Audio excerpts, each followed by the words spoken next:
Ever wanted to play what feels like Air Gear? Well, play Jet Set Radio. Oh wait, you can't legally play it anymore unless you own a doohickey of a relic. This was my first console. But we have a successor to the franchise, and it's called Bomb Rush Cyberfunk. To be fair, we are comparing a game that came out on a toaster compared to today's hardware, even though the Dreamcast was cool as fuck. I never played it.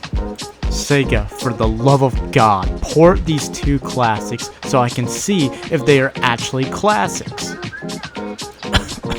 Sorry, a little offbeat on that one. A fan of the franchise of Jet Set Radio got so tired of waiting for Jet Set Radio 3 or a new installment, he said, "Fuck it, I'll do it myself," and created one of the most rad indie games to touch the market. I'm super late to the punch, but due to this game being free on PlayStation, I was able to try it. And now I downloaded it on Steam so I can get Sonic and Shadow in the game. Hell yeah. Oh, don't forget Dante. Sweet, baby. Dion Coster, our vision and director for this rad-ass game. His resume is stacked for the inspiration on here. He's a skater, a graffiti artist, and a professional breakdancer. He even motion captured a lot of the breakdances in this game himself. Time for me to learn in 5 seconds flat and do everything perfectly. Nah, I'm joking. I can't dance, but I like to dance. Dion says that Jet Set and Tony Hawk are his influences, but he doesn't personally see Bomb Rush Cyberfunk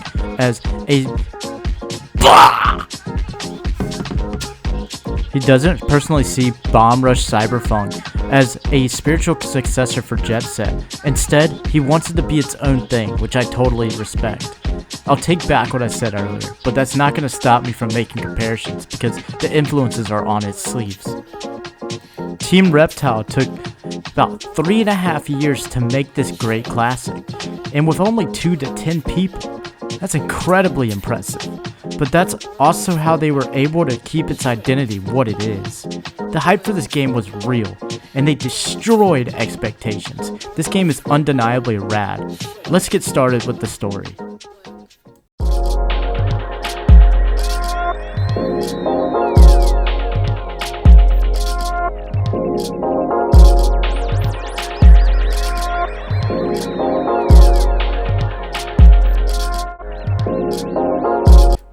We are set in a cyberpunk futuristic setting, and we start out the game rotting in jail as a blonde man.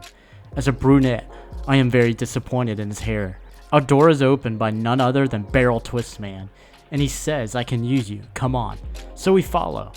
And the tutorial for this game is very engaging and doesn't stop you in its tracks. It's straight to the point, and I love that most indie games don't just hold your hand. We get info that our name is Fox, and Barrel Twist Man is shocked, like, "The Fox? Looks like we're some kind of big shot, but we look like a 14-year-old kid with a severe resting bitch face paralysis." We grind our first rail, and we tag our first wall, and we beat our first cop's tail and then tag his entire face, that's all. I could say this game was made for me. Cops send some sort of super soldier that can fly named Irene. She tries to whoop our ass, but I Uno reverse card her, jumping 20 feet in the air to curb stomp her with these legs that were made E for everyone, you bitch. And now we finally escape. We're running from the rest of the cops, and the military is chasing us, and then we get diced up by a G dressed in records, looking like a true Stan user. The disc comes towards us so fast, you can just text your girl. So no head after that. Yeah, so Fox just fucking dies. What a way to start out this story. Right off the bat, we can see there's no voice acting, and instead there's audio voice lines for each character, but only in Banjo-Kazooie style, so you know what they sound like. I kinda like this, and I think it only works for this game, like where all the characters have blank expressions. And it's just hilarious. Yo, nah. Waking up on a couch outside, we've been taken care of by our bro named Trice. Dope ass name, by the way, and his crewmate Bell, and our huge trapezoid ass tit. We are shown what we look like now, and we have a microwave for a head. That's punktastic. But we have no memories of who we are. So it's our time to shine, to make a name for ourselves. And join Trice and Bell. The crew goes by Bomb Rush Cyberfunk. And we are now a trio who wants to go all city, taking over all the gangs turf in the city without guns or violence, only using pure positive punk energy. Time to take on the likes of cyborg LeBron James clones, Satan worshippers, bad bitches, and literal tech decks.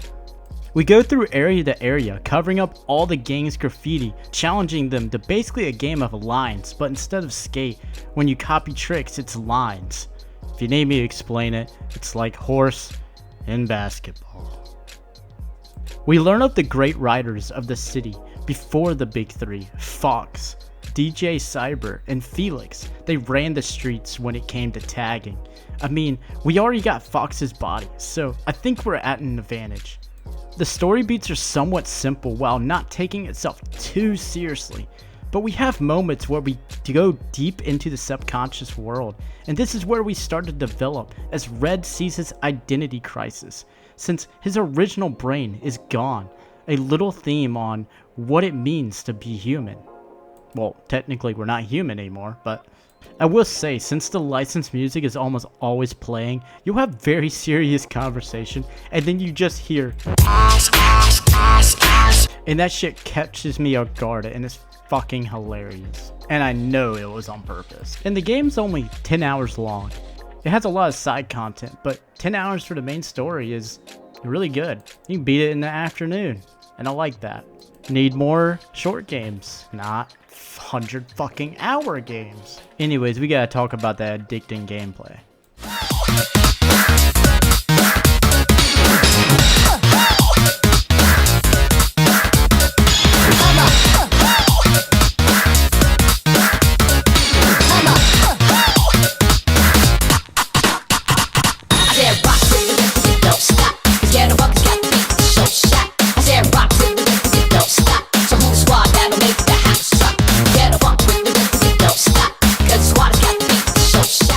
Skating around on 3 kinds of gear like roller skates, skateboards, and BMXs feels so butterly smooth. During the hideout, you can choose which one your player uses. You can use a variety of characters as you progress through the side content, but the main story gives you about 3. I think there's like 25 characters to unlock. The gameplay loop is simply challenging other gang members and seeing if you are G enough to hit this line or Nah. Just traversing through the environments is fun because it gives you that old school Tony Hawk feel that I grew up with, but in much more dumbed down version with a more abstract style, along with a much more energetic player. Shit! Oh, damn! The game isn't even that long, but just 3 to 4 hours of the game was just me fucking around and getting a rad line, going to try and beat that 100 million score I see on YouTube. Then I see this speed boost shit, and I'm like, what the fuck? Going around grinding rails, wall riding, running into PS2 NPCs, tagging territory. You can do all kinds of tricks mapped to separate buttons, nothing like your Tony Hawk or Skates, where it's like a fucking fighting game combo. It's fairly simple, and really anyone could pick this up. But there's a couple of cool tech tricks that you can do that separates you from the others. Hitting wall rides, rail corners, and special tricks adds to the multiplayer to your score. Doing a couple tricks to get up to 1,000 score and then adding to the multiplayer with what I just said is a satisfying progression you get when freestyling and also whooping the gang's asses. The 3 types of traversal all have slightly different properties. BMX has the longest manual but has the slowest ride speed and can unlock secret bike passages marked as bike doors. Skateboarding has a normal manual length with a medium speed to nozzle spin on a fire hydrant that erects into the fucking sky. Roller skates have a short manual length with the fastest speed and can break glass underneath you for hidden areas and get that goddamn music tape. No, seriously, the game doesn't tell you you have these abilities, so I had no idea this was a thing until the end of the game.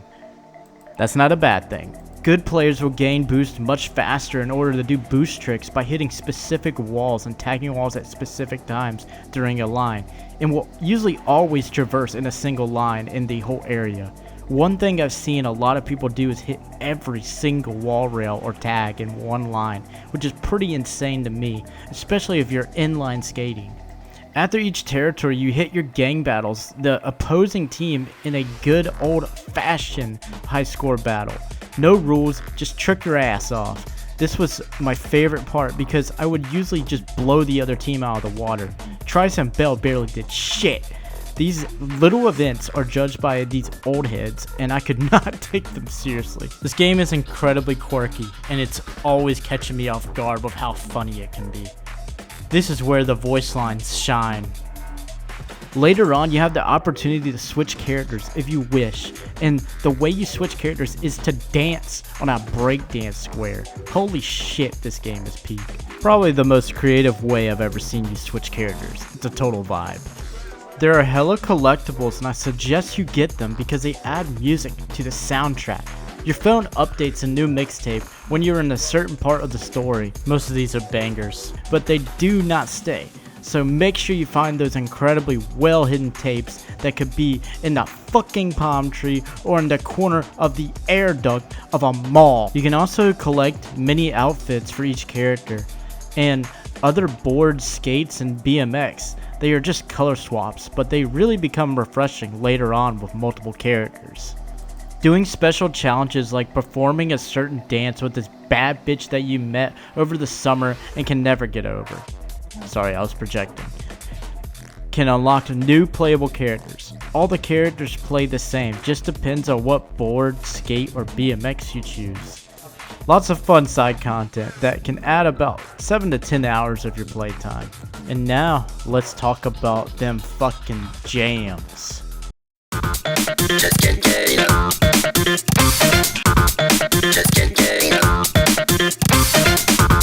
Just get gay.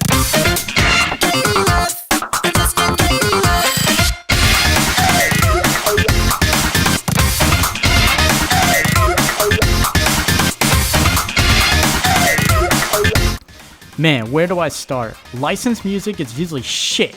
I've heard it before, like fucking 2K or Madden, or it introduces me to a whole new world of music.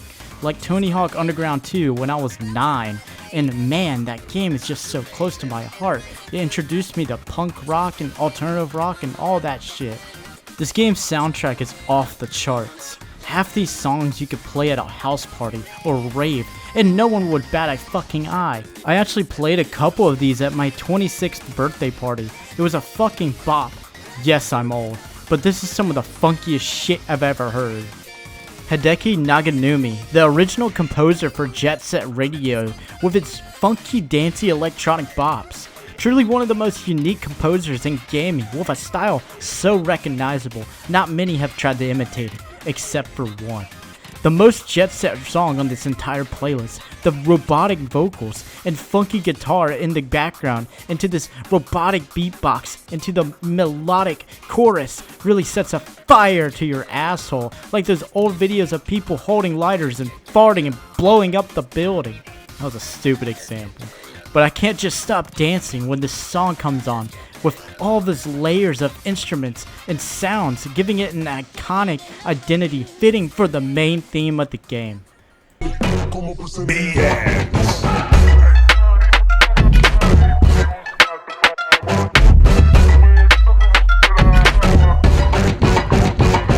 The fact that J Balvin is somehow in this game made me lose my fucking mind. The sample is from a SpongeBob movie where J Balvin had a song in it, but holy shit, it's garbage. But this remix is fire. You want to start stomping on some bleachers and doing the wave with a full crowd. We only getting started. Yeah, I got the light.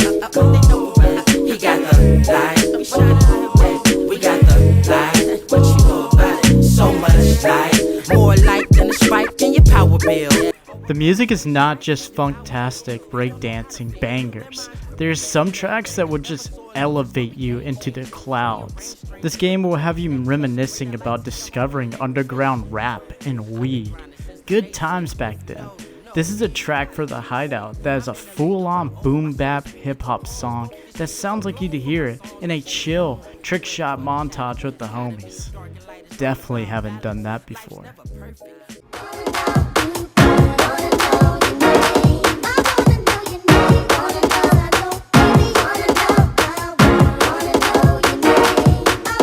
What's your name?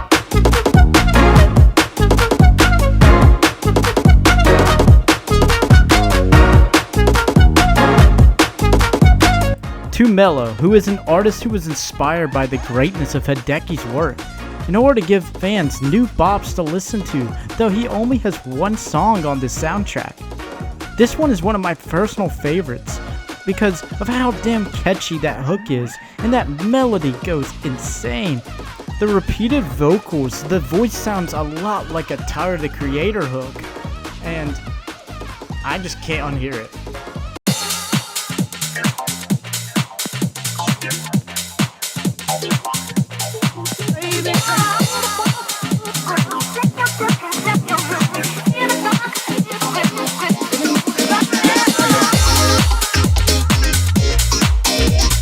A straight future funk track that I would definitely hear at a rave. The guitar riff and samples right into each other perfectly. The beat and put your hands up will make you put your hands up. At least that's what happened to me when I heard it for the first time.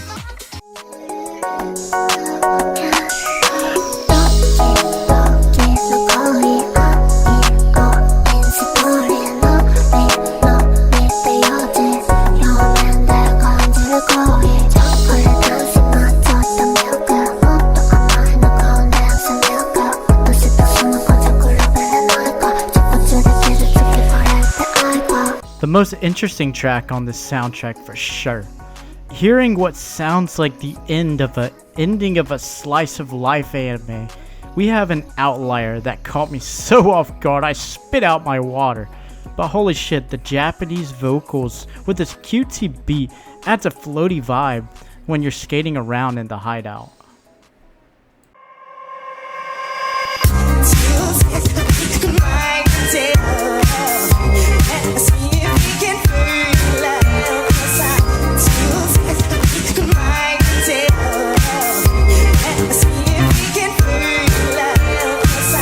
Another future funk banger with a super incredible bass line into some Galaga and a Michael Jackson sounding switch up for the chorus.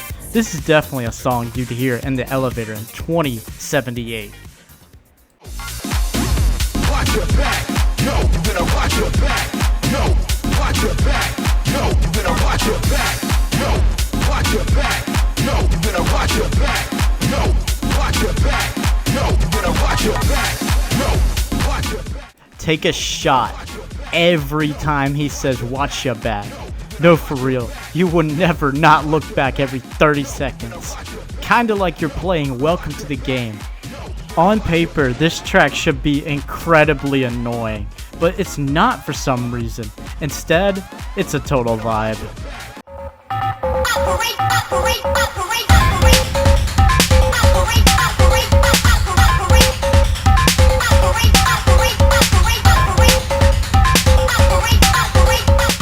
This is a song I sing to myself as I smash my slow-ass internet on the fucking counter. No, seriously, this song should be annoying, but it's such a vibe, it doesn't even matter.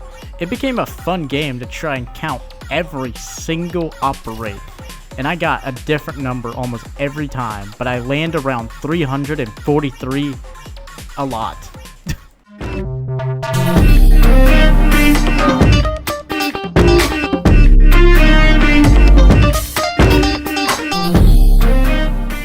The first track you hear is also the one that fits the city the most, the corporate, corrupt city. There's so many instruments. You hear the sound of the journey of the busy streets getting to the crew before they rate game, learning the ways of the street, and then finally being able to stand on their own 2 feet, taking over multiple gangs at the same time. Let me see you shake that ass, ass, ass, ass.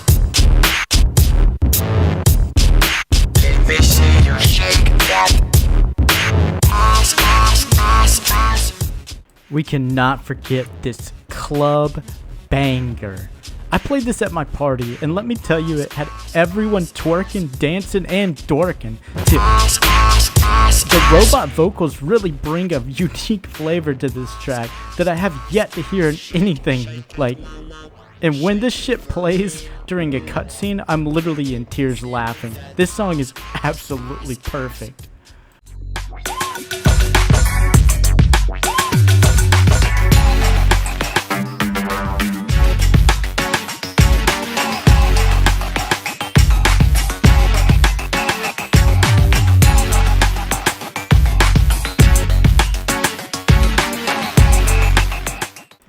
Now this is my favorite track on the playlist. The song that made me scroll on TikTok trying to learn how to breakdance at 3 a.m. Because this track is fiending for it. The Transformer hook, the telephone rings, make it sound so 8-bit. Holy shit, this song is absolutely incredible. I feel like a true gangster cyborg now. As you can see, this soundtrack is incredible, and one of the more likable licensed soundtracks in gaming.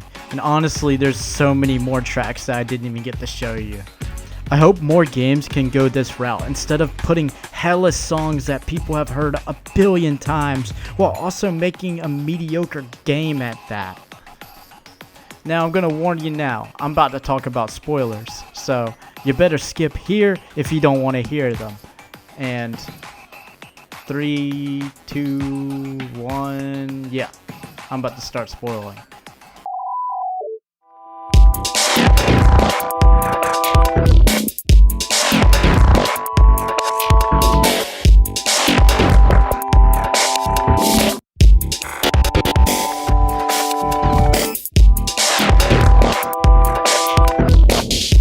The story has a great sense of mystery and all, little foreshadowing breadcrumbs throughout, and you know I love that shit so much.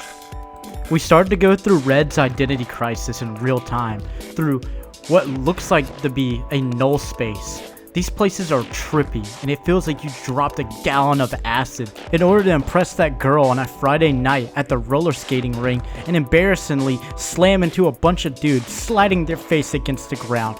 They get mad, but since you're tripping, you trip them with your dripping steez like Keanu Reeves, and then she falls in love. And then breaks your heart the next Tuesday. Anyways, a bunch of funky colors and places to skate. These levels are linear, but it's incredibly fun to get through them in one combo. Though I haven't found a way to replay these levels, which kinda sucks. We also see many instances of Fox, who we were beheaded as in the beginning. We keep seeing images of this guy that's got a face that looks like Little Peep, and multiple scenarios of him on a ladder or tagging a billboard. The way we get through these sequences is from the antagonist DJ Cyber showing us these hallucinations inside of our mind. DJ Cyber, while seems like the main villain at first, slowly grows as a character because he's just trying to help us gain our memory back. He's playing both sides. He hates our ass and he wants to help us, so he pulls up some pretty shitty tactics. During the lore drop with the big three, we are told about a guy named Felix, who is the best the city has ever seen. That guy never used a jetpack or a boost to do his rights. He was that steezy, but one day he got wasted. That's when we learned that this is a dangerous game we are playing. We meet some whimsical characters like this guy that looks like he came straight out of A$AP Rocky's testing. He's a weirdo and a masochist if you can't tell. I don't even know his name or want to, but he's funny. He's definitely our comic relief for the story, even though there's plenty already. The feds are on our tail and summoning attack helicopters, snipers, and a SWAT team to take us down. They really don't like the writers. I mean, it's vandalism, but isn't this a little excessive? One of the snipers questions why we are searching for answers on who the body belonged to and why are we trying to dig into our past rather than look to the future and be our own self.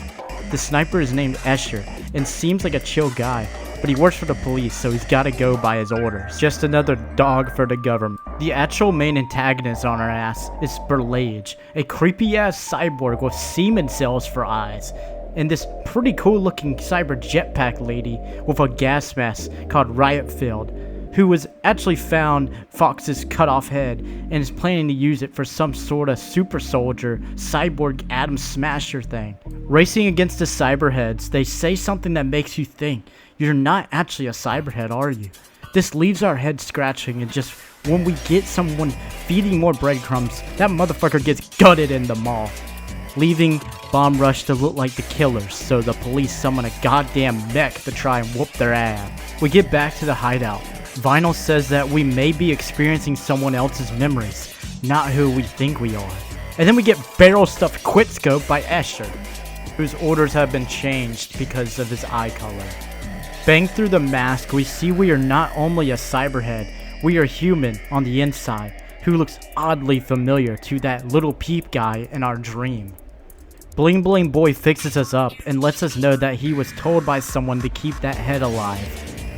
Our head is worth 1 trillion berries, and that's why the government is on our anal cavity. Vinyl lets us know that we need to be king of the writers and go all around the city in order to find out who we really are. Red realizes that his identity is not his driving force anymore. It's his crew. We beat some losers in some cheap Halloween costumes on their own fucking ship. These shitbags played dirty and ratted on us to the cops, not true street G's if you ask me. We see DJ Cyber again, and he gives us the rundown and one last gaslight into our mind. This final dream level is where we finally piece our identity together. We are Felix, the most legendary writer in all of this city. And Fox is not who we thought he was. He was a rat on all the writers, working with the government, Tekashi 69ing all his pals. Fuck this guy, man. And that is the whole reason Cyber took his ass out. Good reason, too. After beating the final crew, DJ Cyber's futuristic, we finally piece all the breadcrumbs together. The ladder, the billboard, the fans.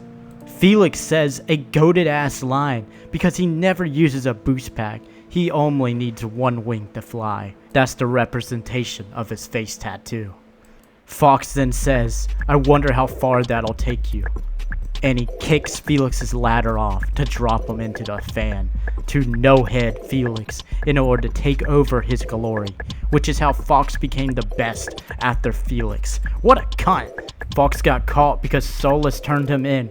Then the police used him as a lapdog to gain information. Fox's head in a mech comes after us in order to end Felix once and for all.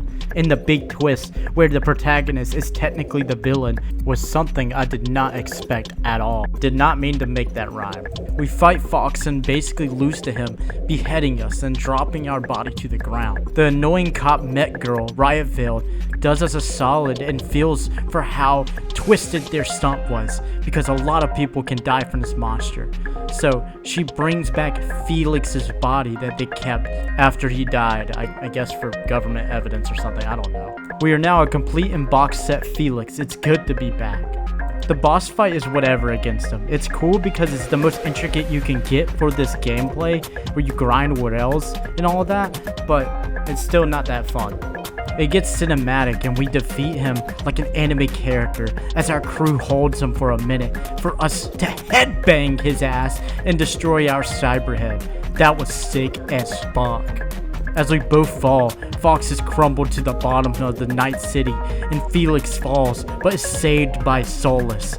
Nice little character moment for our crashed dummy. With everything finished, we are celebrating at the hideout, breakdancing, rapping, counting 50s as we are all city, baby.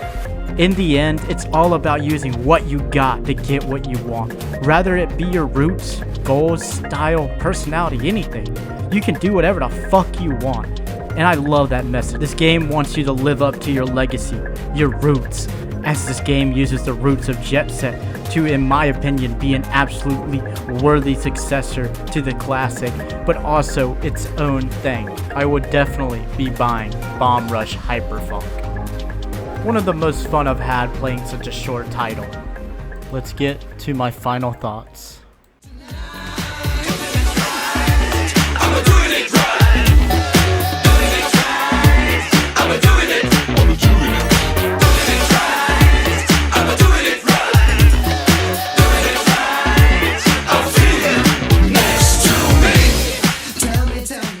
Man, this game really is a special one to me. A game so full of nostalgia, a worthy game that respects breakdancing, graffiti culture, and extreme sports in general. Unlike something like Skate, while it's a fun game, it's a spit in the face of the culture of what made it. With huge inspirations that are worn on its sleeve for the game, and it is downright in the marketing as Jet Set Radio 3, I mean the game did so well that Sega finally opened their eyes and stopped looking at the sales numbers, rather listening to fans. That's why they are making a new Jet Set. And I hope it lives up to the hype because it's been years, and I still haven't heard any news. The gameplay is a solid loop, battling other gangs on their turfs and rapidly taking over the city, with room for better players to challenge themselves by doing everything in one combo, Tony Hawk Pro Skater style. The story is whimsical and funny, with Dreamcast-like graphics that take you back to the older days, with enough character voice acting to bring these characters to life without missing that static face charm. If Pokemon isn't going to have voice acting, they should at least take this approach. I can't say enough about the soundtrack other than I'm still bumping it every day to this day, and most of these songs are going into my pre-game playlist and my skating playlist, as I want to pick the hobby back up literally due to how great this game was. Also, I will be picking up breakdancing as well to impress all the huzz and milfs in my area.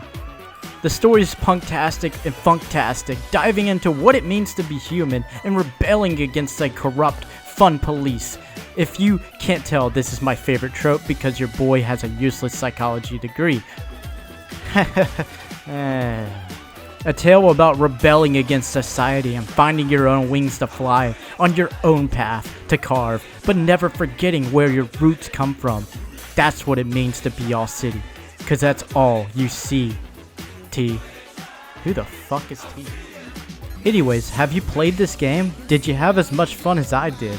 Let me know down below. I want to yap with you guys. Thanks for watching, ladies and gentlemen, and peace out.